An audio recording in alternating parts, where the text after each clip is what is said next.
Os julgamentos no plenário do Supremo Tribunal Federal serão retomados no início de fevereiro. Até lá, a gente continua relembrando os casos que foram destaques no ano que passou na retrospectiva 2022.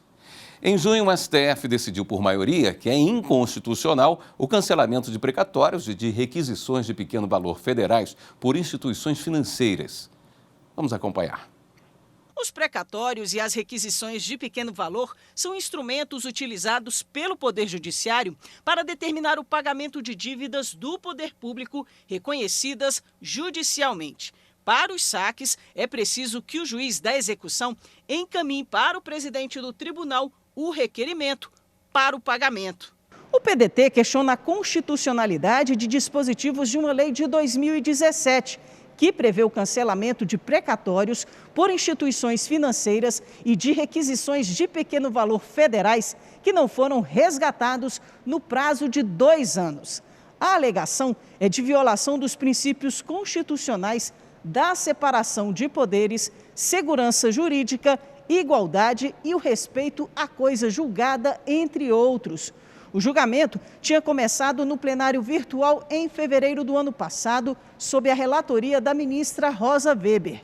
Com pedido de destaque do ministro Gilmar Mendes, a ação foi levada para análise do plenário físico do STF. A relatora, ministra Rosa Weber, entendeu que o dispositivo questionado fere diversos princípios da Constituição Federal, como o contraditório e a ampla defesa, devido processo legal e proporcionalidade. Assim, aceitou os argumentos do autor da ADI e votou pela inconstitucionalidade da norma. Entendo que o legislador desbordou do seu espaço de atuação.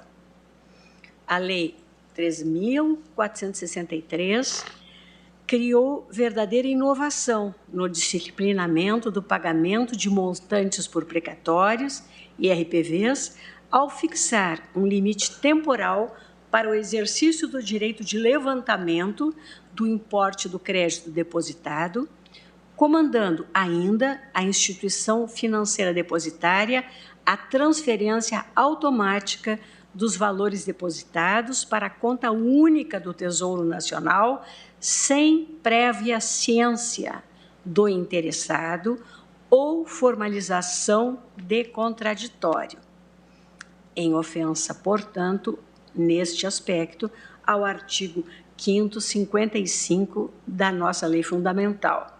Autor do destaque, o ministro Gilmar Mendes divergiu da relatora.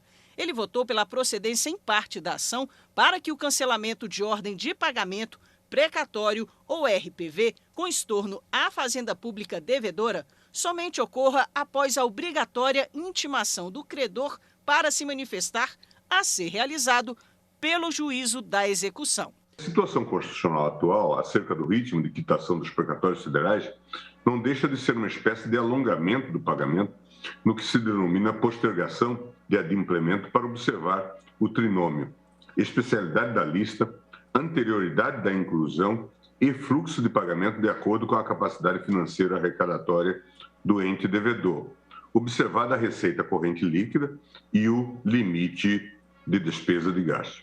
Presente esse cenário de drástica mudança no fluxo de pagamentos de dívidas federais reconhecidas em processo judicial com trânsito em julgado, operados pelas emendas constitucionais 113 e 114 de 2021, aliada à multiplicidade de vias e possibilidades que se descortinam de pagamento, compensação, cessão, acordo, etc., sem que seja possível aferir essa regularidade de quitação dos precatórios e RPVs de forma clara, considero temerário condicionar que a transferência de recursos para a conta única do Tesouro Nacional pressuponha a ausência de mora da União no pagamento de tais requisições. A divergência foi acompanhada pelos ministros André Mendonça, Nunes Marques, Luiz Roberto Barroso e Luiz Fux. Os demais ministros acompanharam o entendimento da relatora.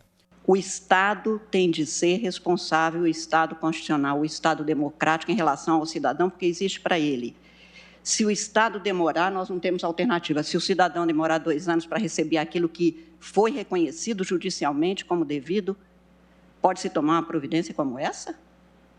E isto é realmente uma conformação constitucional nos termos dos princípios fundamentais e do artigo 5º, não consigo. Nós estamos, senhor presidente Menezes Pares, com todo respeito, diante de uma lei que pretende resolver problemas de caixa da União em detrimento dos direitos do jurisdicionado. Isso, data vênia, não pode contar com o beneplácito da Suprema Corte. O plenário, por maioria, decidiu que o cancelamento de precatórios e de requisições de pequeno valor federais por instituições financeiras é inconstitucional.